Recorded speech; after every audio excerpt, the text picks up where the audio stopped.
spider, all right, when he has both feet in my biceps, okay?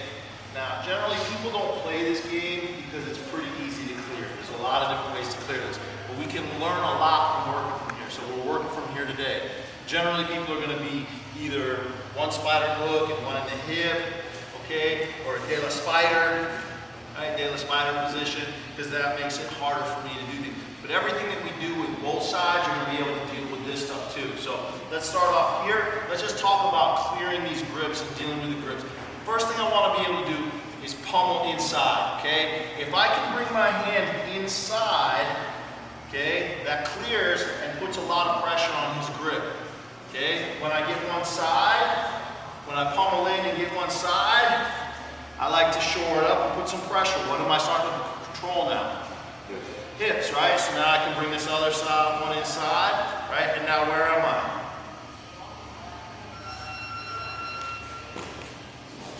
Wherever I want to go from there. I've opened that up and I start playing my game. I've dealt with his grips. It's the same thing as we're standing here and I gotta clear this grip, get my control, and move on with the game.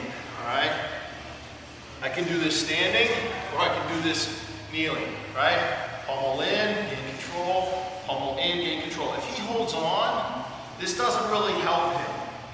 Okay? And it allows me to control a lot better. Right? Now, what will happen sometimes, if the guy's got a really good grip and he's really putting a lot of pressure here, okay, or he's doing one leg straight and bending the other leg to put a lot of pressure, now it's harder for me to pummel in on this side. I can choose to pummel in on the side that I can pummel on, or I can bring this knee up and clear it using my knee. Clear this, right? I bring this down on my knee. Boom. Right? His foot can't follow when I'm locked with my knee. Similarly, when I'm standing, okay, I'm here, he puts the grips, he's got a good pressure here. I can't get inside, so I use my knee. I block the leg. Oh, look at that. Don't let me do it. Keep that foot in there as hard as you can, right? Look, just that clears that, and I get my control. Again, I can pummel in and get this good position here with good pressure. Any questions on the pummeling or using the knee to make space to pummel? Okay, sometimes you'll get here and he'll get one, and he'll get here, and you'll put one up and one down and really take you off balance, right? So I don't be afraid to take the knee, I just sit back, right? Instead of staying over here where you can sweep me, I sit back and clear this here, okay? So don't feel like you have to stay in that same plane. Right? I move him sagittally so that he can't put the same pressure on me laterally. Cool? Any questions on the pummeling and using the feet and knees to clear? Alright, let's drill it a little bit. Really get a vision. He's not going to just sit there and keep his legs straight. Yeah, he's going to go one up and one down. Alright, if I can't pummel in and I'm, it's putting a lot of pressure, I can't get to where I can clear it comfortably, I'm going to grab the pants. Right? Grab inside, get my motorcycle grip, right? Okay? No clutching and braking, just the motorcycle grip. Alright? Now, whichever side he's got down, right, is going to turn in. Okay? Once this is turned in, I'm going to kind of throw him by. Right now, if I use my hips, I'm able to clear this hook. Okay? Sometimes I can clear this hook and come right to here. Now, if he tries to recover the guard, very difficult for him. I just keep this knee across and I've pretty much I'm past, okay? So once again, we're here, playing our game, he puts one foot down, I steer, right? Look, as soon as he puts one foot down, one foot up, okay, he really can't stop me from steering here, okay? So now, it's called a throw by, but it's kind of a little bit of a misnomer because I'm going to use my hips to clear that, okay? Now, if that breaks that grip, great. Keep that across. I can come down, near side cradle, get my pin, near fall, right? Whatever I gotta get there. Sorry, wrong sport. Okay, but we put that across. Now, sometimes people are really stubborn, or we get this kind of only halfway. He bends his leg, I turn him, right? I go to throw him by, and this doesn't side doesn't break. But I've got this leg out of position. So now all I'm going to do is open this gate up and come to the other side. And throw him wide to the other side. And then again, I can do one here, so I cradle in my pin. Which we know we're always looking for in sport jiu-jitsu. Alright.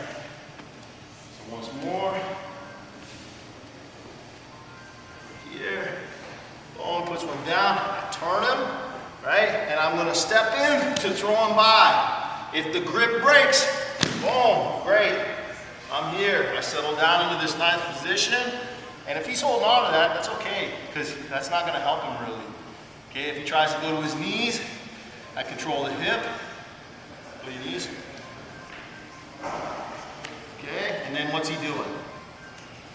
Giving me his back, because my foot's right here ready to sneak in and take the back. Okay? And then there's the single, which we just showed. And then this comes down, I turn. Boom, I clear this, but I didn't clear that grip. Now the double. I'm going to open this gate. I was putting pressure here. I'm going to open this up, throw him across the other side. Okie dokie. Let's do it. What I like here is stepping on the legs. It's kind of, been doing it forever. You know, you see a lot of people do it. Some people, like here, I'm not going to step on his legs when I'm right in front of me. The first thing I need to do is rotate him, okay? And then I'm going to step. Okay, there's a pass here where I step here, and guess what? Cross pass. All right, and then I got to clear that. And then I go to knee and belly. I will tell you that it looks cool, but when this guy's fighting, trying to balance on his leg as he's moving isn't as awesome as it seems. Okay?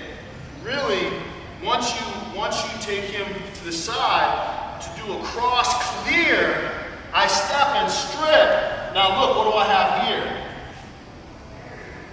Okay, basically going back to this throw by position that we just did. I personally like this a lot better. I think it's a lot more high percentage, and it's not as big a dick move to your teammates, right? If I'm rolling with Ryan and I go like this, and I step on his leg to step over, right? And don't, like, look, that's not where it ends, okay? Like, I can come here, step here, right? Step over and around to the knee bar, okay? So you'll see people teach some kind of crazy stuff like that. Personally, what I've found to be most effective on this type of situation is just this cross clear, and I've already got, look, I kind of crescent step back around here because I'm putting all my weight down to control these hips with kind of this 9 position. Does that make sense? Any questions on this? Let's give it a try. Make sure your beginner aspect of this, okay, is to step back, bringing my elbows together, and sit him up, putting the feet on the floor, okay? When I do this, when I sit him up, right, when I sit him up, generally he doesn't want to leave his feet up because then he's not feeling very, very good. But I may end up in 1 of 3 different places, okay? I may end up here where his feet are on the floor, okay? I may end up here where my arms are over his shins, pinning his hips together here, in which case I can start driving the bus and doing some things here as well. Or I may end up, he tries to leg lasso and bring the feet around, and now I'm forearms under the legs, okay? And we've got a game either way, okay? In any of those 3 positions, we've got a game that we can do, okay? So I'm here, get my grips, I step back, bring my elbows together, okay? If his feet are still up, I can push him back into here where I'm controlling his hips and putting pressure, okay? Or I can put the feet on the ground. Or if he decides he wants to try to pummel his legs, then my